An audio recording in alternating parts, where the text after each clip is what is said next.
ফিরে এলাম বিরতির পর। আপনারা দেখছেন আপনার কথা। এবার আসি আমাদের আজকের দ্বিতীয় বিষয়। কেন লাদাখের উপর নজর চীনের? শুধুই কি রুক্ষ উপত্যকার পাথুরে ভূমিকেই কবজা করতে চায় চীন? শুধুই কি সীমানা বাড়ানোর জন্য বিস্তারবাদের কৌশল? বিশেষজ্ঞ ইকবাল চন্দ মালহোত্রা অবশ্য অন্য কথা বলছেন। তার সদ্য প্রকাশিত প্রবন্ধ Beijing has an eye on Ladakh's rivers, এই নিয়ে তিনি এই বিষয়ে একটু বিস্তারিত লিখেছেন। সেই প্রবন্ধের একটা ভূমিকা আজ আপনাদের কাছে আমি দিচ্ছি। কাশ্মীরস আনটোল্ড স্টোরি ডিক্লাসিফাইড বইটির লেখক আন্তর্জাতিক রাজনীতির বিশ্লেষক ইকবাল চন্দ মালহোত্রা বলছেন, বেজিংয়ের কাছে লাদাখ আসলে সোনার খনি। প্রকৃত নিয়ন্ত্রণ রেখা পেরিয়ে ড্রাগনের আগ্রাসন শুধুই ক্ষমতা দখলের লড়াই নয়। লাদাখের সিন্ধু, নুব্রা সহ বিভিন্ন নদী ও নদী উপত্যকায় ছিল সোনা, ইউরেনিয়াম সহ বিভিন্ন অতি মূল্যবান ধাতুর খনি। সেই লোভেই আগেও বারবার লাদাখকে টার্গেট করেছে চীন। সোনার সিন্ধুই 1950 সাল থেকে চীনকে লাদাখমুখী করেছে। বাকিটা শুনবো স্বয়ং তাঁর কাছ থেকেই। আমাদের সঙ্গে রয়েছেন বিशिষ্ট लेखक ও আন্তর্জাতিক সম্পর্ক বিশ্লেষক इकबाल चंद मल्होत्रा। सर, आपका बहुत बहुत स्वागत है कोलकाता टीवी में। मैं सबसे पहले ये पूछना चाहती हूँ, मैंने तो ये थीसिस पढ़ा है, जो हमारे ऑडियंस है उनको जरा आप बता सकते हैं कि क्यों इंदस छोड़ के ये जो बाकी नदी है, क्यों ये इम्पोर्टेंट है? देखिए, ऐसा है कि भारतवर्ष में हम लोग नदियों को माँ मानते हैं और माँ की रक्षा करना हमारा धर्म है। और जो आदमी अपनी माँ की रक्षा करने के लिए तैयार नहीं है, मैं समझता हूं कि वो देशद्रोही है। हमारे देश में जब चीन ने घुसपैठी की थी 1950 में, तो सबसे पहले इन्होंने कर्कश नदी को वो खा गए थे। ये लद्दाख की अक्साई चीन की नदी है और ये बहुत ही बहुमूल्य नदी है। और फिर चीन की दूसरी निगाह पड़ी थी शक्सगम नदी पे, जो कि 1948 की लड़ाई में पाकिस्तान के हाथ में आ गई थी, पाकिस्तान ऑक्यूपाइड कश्मीर में। ये जो दो नदियां हैं, शक्सगम नदी और कर्कश नदी, ये जाके तारिम नदी में मिलती हैं, जो कि चीन के लिए बहुत ही बहुमूल्य नदी है, क्योंकि उसका पानी उसके न्यूक्लियर प्रोग्राम में जा रहा था। अब सवाल है कि जो इंडस नदी है, जो कि तिब्बत से भारत में आती है और भारत से फिर पाकिस्तान में जाती है, वो पहले पाकिस्तान ऑक्यूपाइड कश्मीर में जाती है। तो जो 5 नदियां हैं, ये चैंग चेमो, शायोक, नुब्रा और ये गलवान नदी और इंडस, इन सब का संगम जो है, ये एक तुर्तुक के बाद एक जगह है सियाचिन के पास, जहां से वो पाकिस्तान ऑक्यूपाइड कश्मीर में जाती है। तो चीन के पास पानी की कमी है और पाकिस्तान के पास पानी की कमी है, और चीन ने पाकिस्तान ऑक्यूपाइड कश्मीर में स्कार्डू और गिलगिट जगहों इलाकों में 2 बड़े बड़े डैम बना रहा है $14 बिलियन के खर्चे पर। एक गुंजी डैम है और एक डायमर बाशा डैम है। और आपको पता है कि आपने ग्लोबल वार्मिंग के बारे में सुना होगा, तो ये ग्लोबल वार्मिंग के कारण जो बड़े बड़े ग्लेशियर हैं वो पिघल रहे हैं, और अगले 25-30 सालों तक विशेषज्ञों का अनुमान है कि ये पानी की रफ्तार बहुत बढ़ेगी। और चीन इस पानी का फायदा उठाना चाहता है, क्योंकि चीन की जो इलेक्ट्रॉनिक्स इंडस्ट्री है वो पानी पे निर्भर है। आपको पता है कि जो माइक्रो प्रोसेसर्स हैं वो मोबाइल फोन से लेके सैटेलाइट को चलाते हैं। एक 30 सेंटीमीटर्स के माइक्रो प्रोसेसर बनाने के लिए 10,000 लीटर पानी की जरूरत है। चीन में पानी है नहीं, और पानी अब सिर्फ काराकोरम और हिमालय में है, और उसी पानी को चीन खींचना चाह रहा है। और उसी पानी के चक्कर के पीछे ही इसने हम पे अभी ये जून के महीने में गलवान घाटी में हमला किया। अभी तक उसकी सेनाएं बॉर्डर के पास हैं और वो हटने वाली नहीं है, क्योंकि उन्होंने सोचा है कि भाई अब ये हमारा मौका आ रहा है कि हम ये भारत कोरोना से फंसा हुआ है, भारत की आर्थिक परिस्थिति भी बड़ी खराब है कोरोना वायरस के कारण, तो अब हम हमला करेंगे। तो ये सिचुएशन है, और हमें अपनी देश की, अपनी मिट्टी की और अपने नदियों की रक्षा करनी है। सर, इस जगह पे आप जो 2 डैम के बारे में बात कर रहे हैं, पीओके यूज करने का ये क्या सबसे बड़ा कारण है?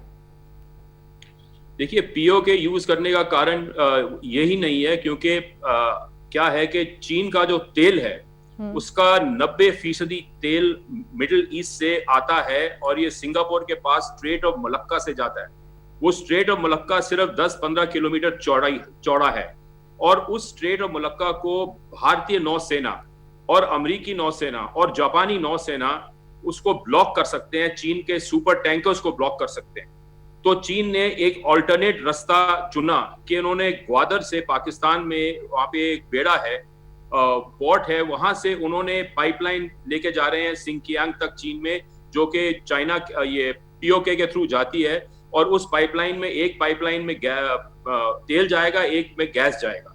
तो उन्होंने वो ऑल्टरनेट रूट लिया है। तो उस पाइपलाइन की हिफाजत के लिए उनका कब्जा पीओके पे बहुत जरूरी है और साथ में पीओके में पानी है, पानी से बिजली की खपत होती है और वो 2 ही नहीं पर 3 और डैम प्लान कर रहे हैं इंडस नदी पे। और वो जो जमीन है वो भारत की जमीन है, वो पीओके भारत की जमीन है, ऑक्साइड चेन भारत की जमीन है। हम ये बर्दाश्त कैसे कर सकते हैं? जी जी। और चीन में जो निंजिया में जो एक केंद्र है, वहां पे लद्दाख मॉडल भी बना के वो लोग ऐसे क्या क्या कर सकते हैं, क्योंकि ऐसा आपके राइटिंग में भी मैंने पढ़ा है कि गलवान, ये पैंगोंग पूरा उस मॉडल में है, उनको पहले से ही इस बारे में जानकारी है। तो इस हिसाब से सिर्फ सिंधु नहीं, गलवान, शक्सकम, चंग, चेमो, ये भी वो लोग हड़प सकते हैं पहले की तरह। कैसे कैसे कर सकते हैं, ये क्या सोच रहे हैं आप? देखिए, ऐसा है कि 2003 में भारत के भूतपूर्व प्रधानमंत्री श्री अटल बिहारी वाजपेयी चीन गए थे। उन्होंने उस वक्त चीन की सॉवरेंटी या हुकूमत तिब्बत पे मान ली थी और उस मौके का फायदा उठा के चीन ने उसी समय ये प्लान बनाया कि अब जो तिब्बत की कोई क्लेम्स थे 18वीं शताब्दी के, 17वीं शताब्दी के, 16वीं शताब्दी के लद्दाख पे, हम उन क्लेम्स के जरिए ये लद्दाख को अब हम हासिल कर सकते हैं। तो उस समय उन्होंने ये मॉडल बनाना शुरू किया, उनको 2-2.5 साल लगे। ये 1,37,500 किलोमीटर की जो फासला है लद्दाख में, उसको उन्होंने कंप्रेस करके 900 मीटर इंटू 700 मीटर के एरिया में एक टेरेन मॉडल बनाया वॉर गेम्स करने के लिए। और उन्होंने उसमें एक उसका जो जियोग्राफिकल फीचर है लद्दाख का कैप्चर किया।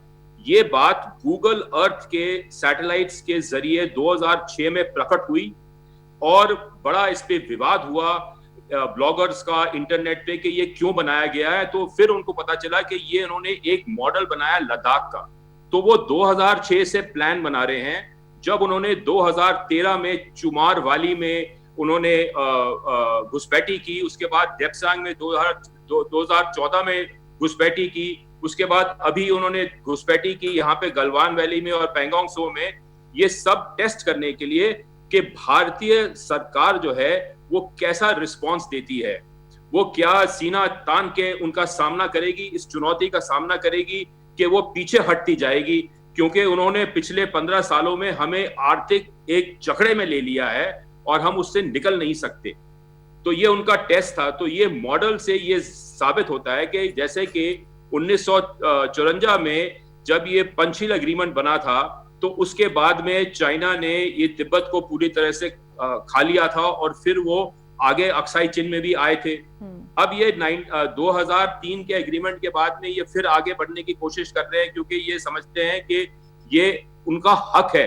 तब तो सर दलाई लामा ने भी कहा था कि तवांग उनके अंदर ही पड़ता है कि चीन वहां पे रास्ता क्यों बना रही है। देखिए, ऐसा है, दलाई लामा बड़ी बातें, हर एक आदमी बड़ी बातें कर सकता है, कह सकता है कि ये भी मेरा है, फलाना भी मेरा है, कुतुब मीनार भी मेरा है, तो कुतुब मीनार उसका थोड़ी हो जाएगा।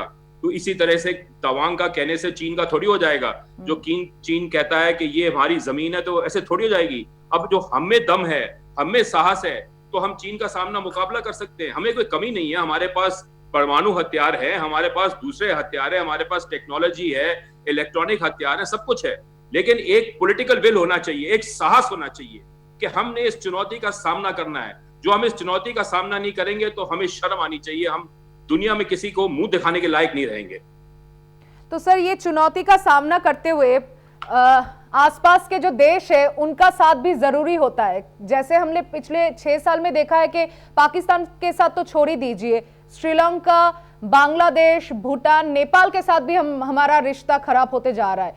तो ये ये जो आपने रिलेशन की बात की है, तो ये रिलेशन क्या अब मजबूत करना चाहिए या फिर हो सकता है, आपका क्या मानना है?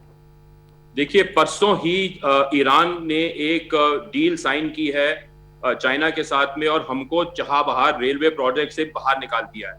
वो $400 बिलियन की डील है। 20-25 सालों तक चाइना उनको देगा, उनका तेल लेगा और उनको हथियार देगा। अब सवाल यह है कि हमारे मित्र इस इलाके में कौन है? हमारे मित्र हैं Japan, Vietnam, Australia, Singapore, Philippines, America.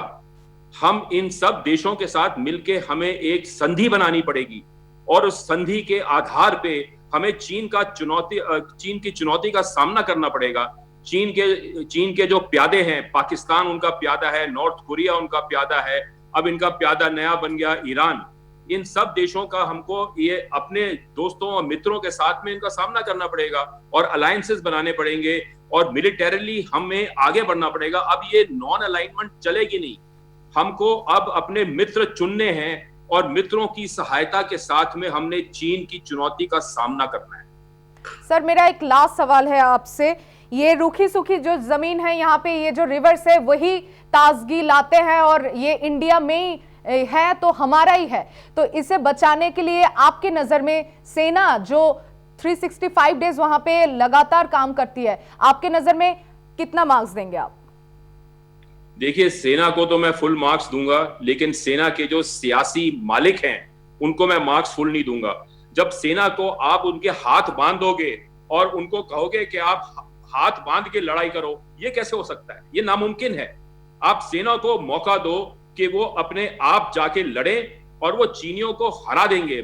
मुझे पूरा विश्वास है कि भारतीय सेना इतनी सशक्त है कि हम चीनियों के छक्के छुड़ा देंगे, खदेड़ देंगे उनको, भारत की मिट्टी से हटा देंगे।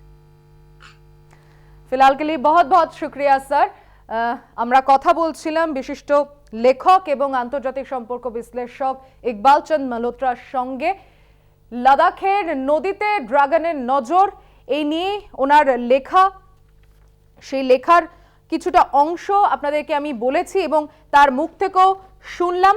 Beijing has an eye on Ladakh's rivers, সম্প্রতি তিনি এই বিষয়ে একটি বিস্তারিত প্রবন্ধ লিখেছেন। এছাড়াও কাশ্মীর আনটোল্ড স্টোরি ডিক্লাসিফাইডের বইটির লেখকও তিনি।